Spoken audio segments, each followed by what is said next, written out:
Welcome to the Jazz Ranch. I'm going to be showing you a 2-5-1 exercise in minor keys. I'm going to be going through the complete cycle of fifths now. And I'm going to start out in the key of G minor because this particular exercise falls nice right in the middle of the keyboard. So it sounds really good in G minor. And so the 2-5-1 in G minor is going to be A minor 7, flat 5, D7 altered, and then G minor 9 or G minor 11. And this is what it sounds like. I'm going to play it for you. Now you can download this score from my website and follow along and learn it from the score, but I want you to learn it from the keyboard as well, in your hands and visually on the keyboard, because this is a really good one for understanding the keyboard. And this is a jazz sounding exercise. It really sounds like jazz chords because they have upper extensions. So it sounds like this. Here it is, and I'm going to explain it.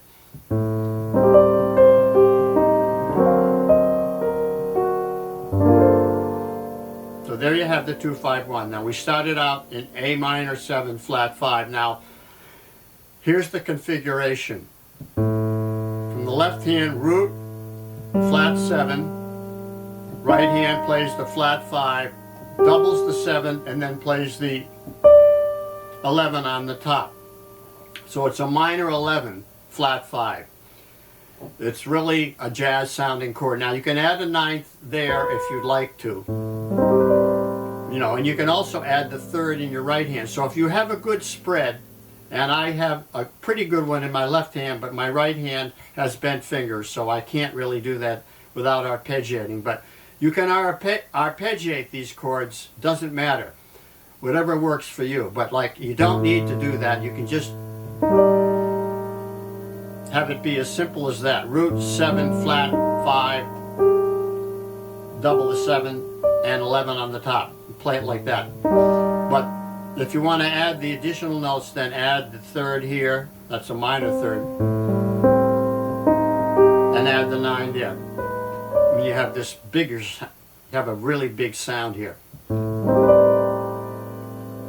Now, it goes like this. Okay, so now what's happening is this.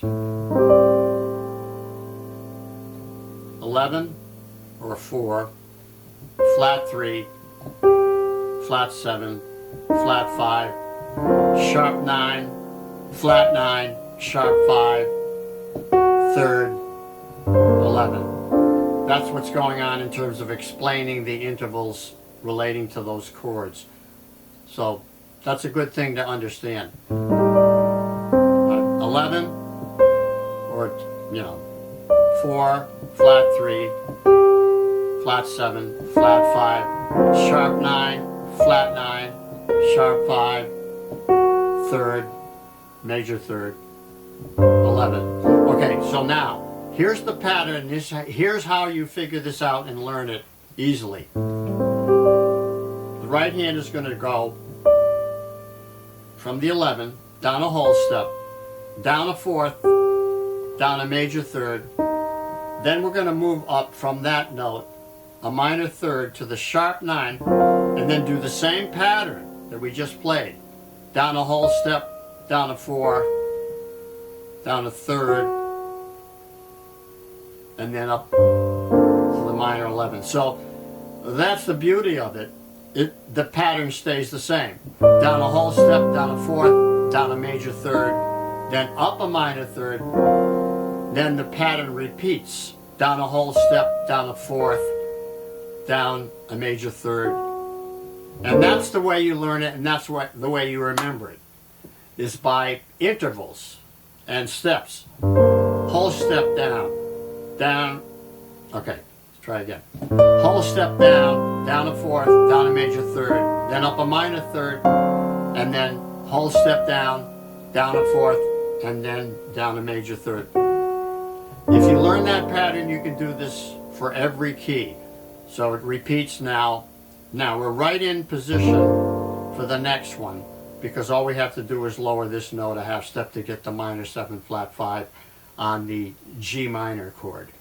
G minor 7 flat 5. C7 altered. Altered just means that it has a sharp 9 and it has a sharp 5 in it. There it is.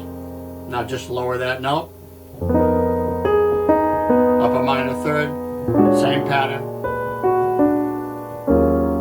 See, your hands can find this and your ears can hear it. So now we're on the E flat minor 7 flat 5 going into D flat minor. This is a tough one, but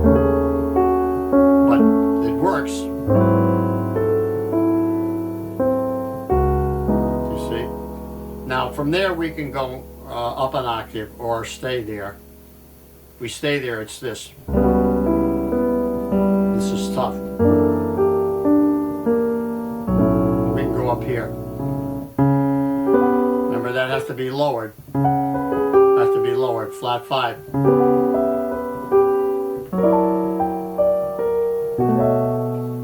And then here, we're going to lower that.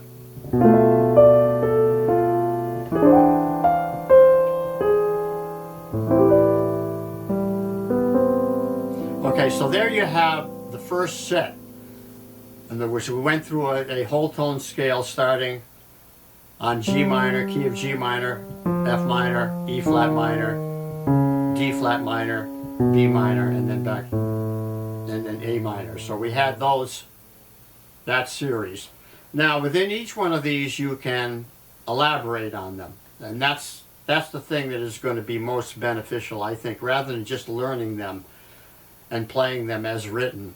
You can do things with these, sort of like improvise off of them, like let's vary them. It was this. Let's vary that. Let's do something like this.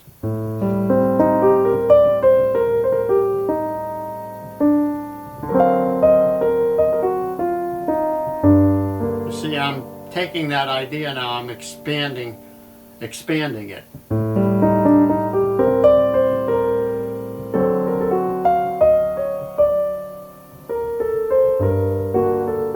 Or maybe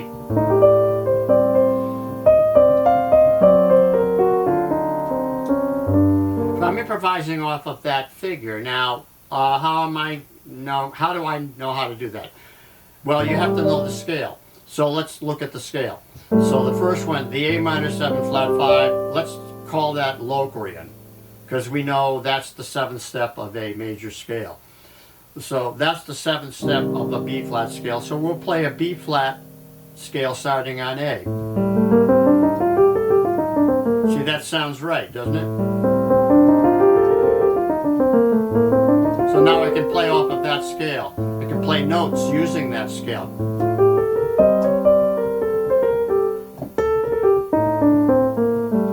And then when I go to the D7, now I think I might use a super Locrian scale, which is half tone, whole tone, half tone, then whole tone. Picks up that sharp 5 and the flat 9 there. So,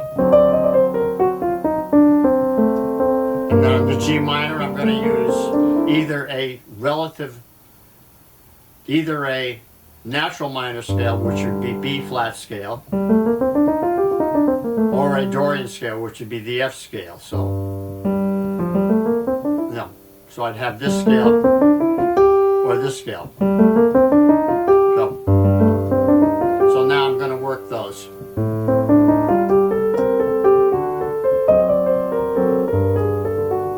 I'm using some chromatics in there just to make it interesting, but those are the 3 scales. The Locrian, the altered dominant or the super Locrian, half tone, whole tone, and then the natural minor or the Dorian scale. So they're minor scales, except for, of course, the dominant scale is not minor, but there you have it. So you want to work that for each one of these until you get really good at improvising off of each minor key, as we say. Now the next set will take us down a half step. So we started here on A minor. Now we we have to do the next set, which is down a half step. So we'll start on A flat minor, and that'll be just down a half step from there. So we'll be here.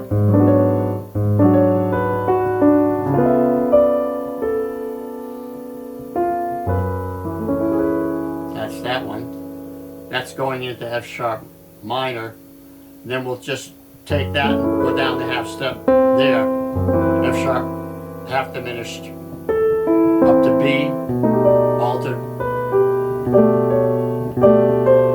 Remember that intervals, whole step, fourth, major third.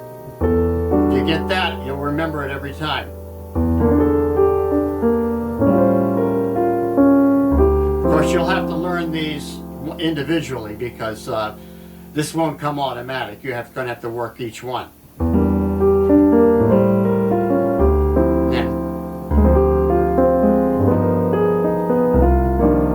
Now they were getting low, so let's go up.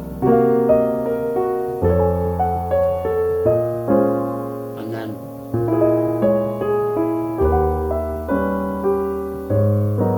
you see, now I practice these so I can play them, but you're going to have to practice each one separately and take a lot of time. Take as much time as you need to get this perfect. But if you use that system that I said of the intervals, you know, down a whole step, down a fourth, down a major third, if you use that system, you'll get this. You will get it. You know, and you're just, the left hand is just playing the root and the seventh. That's all you need. Just in the left hand is root and the seventh in each case. You can add that third if you want to above it. But use this exercise to develop your ears in minor keys, playing spread voicings that have upper extensions like that, and then work each one of these individually and try to improvise off of them to get good at playing in that particular minor key. And then eventually we'll give you a video on how to apply this exercise to actual tunes that you're playing. But you see, you can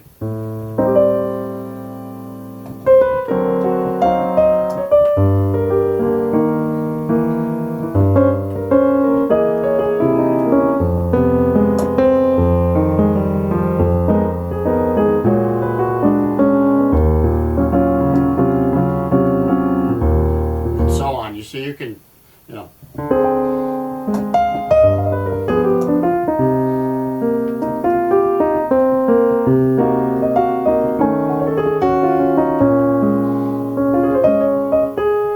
You know, see, in other words, you can start to apply these to an actual song and something that's practical. And so this is a excellent exercise to learn to play in minor keys. In all your minor keys. So I hope you enjoyed this, and write to me. I want to hear from you. We'll sign off now. Thank you. Signing off from the Jazz Ranch. Thanks so much for tuning in today. I want to give you a little shout out on my book. This is my book called Jazz Piano Methods and Songbook for Professional Playing. I've sold thousands of copies.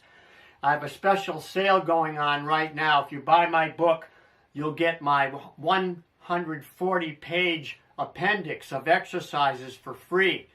All you have to do is order my book through my website and then write to me, and my email address is below, and I will send that to you directly to your email.